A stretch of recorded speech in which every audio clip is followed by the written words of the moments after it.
So to summarize what we've learned from the Old Testament, we found a woman who is distinct from the man, but is a man, and shares the name, the dominion, and the authority of the man. Also, we saw the angel of the Lord, the captain of the host of the Lord, who is distinct from God, but is the Lord, speaking to Joshua, and shares the name, the dominion, and the authority of God. With this context, with this background, we come to the words of John in John chapter 1. Verse 1 says, "In the beginning was the Word, and the Word was with God, and the Word was God." Now, on its face, without the context that we've looked at, this is a very strange passage. It doesn't seem to make much sense. But based on what we've learned so far, allow me this adaptation.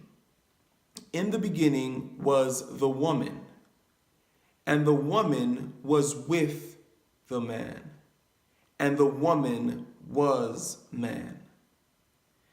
That makes perfect sense in the context of what we've seen about the way in which the woman can be viewed as a man and also distinct from the man. As Jesus says in Matthew 19, they are no more twain, but one. But we know, of course, they are one and one. And so there is a sense in which she can be seen as with the man, as distinct from him, because you're distinct from a person that you're with. But she also can be viewed as being the man. Similarly, allow for this adaptation. In the beginning was the angel of the Lord, and the angel of the Lord was with God, and the angel of the Lord was God.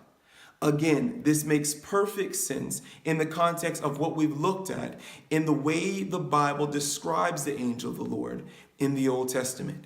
Now we have John here who introduces the word, a new term, a new concept. The idea of the word in this way is not used in the Old Testament. He uses this, I believe, to summarize those pre-incarnate revelations of this being, who we know as Jesus.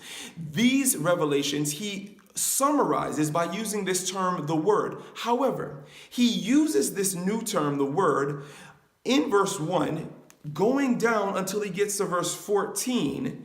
And then when that word is made flesh, he changes his nomenclature. He changes his terms to refer to this individual as the only begotten of the Father. And the Greek word, the monogenes of the Father. And thereafter, John doesn't make much use of this term, the Word. He prefers now to call this individual the Son of the Father, or the Son of God, even the Son of Man, or the monogenes, the only begotten in the King James Version of the Father. What I do want to highlight is that when he speaks of the word in verse 1, he doesn't use the term son. He does not say, in the beginning was the Son, and the Son was with God, and the Son was God. He does not say, in the beginning was the Son begotten of God, and the Son was with God, and the Son was God. He uses a different term to specify that time period before this being is made flesh and dwelt among us.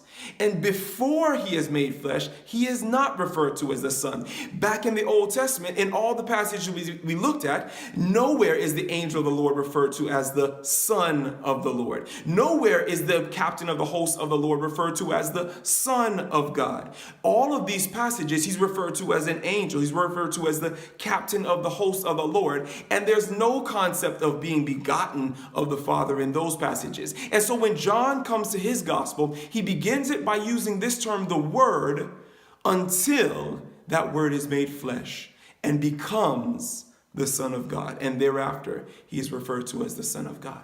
We'll look at this more in subsequent videos. However, I do want to highlight that from this we can see that John's statements make perfect sense if we view God in the same way we view man, both plural and singular. And we understand that in the context of what the scriptures teach.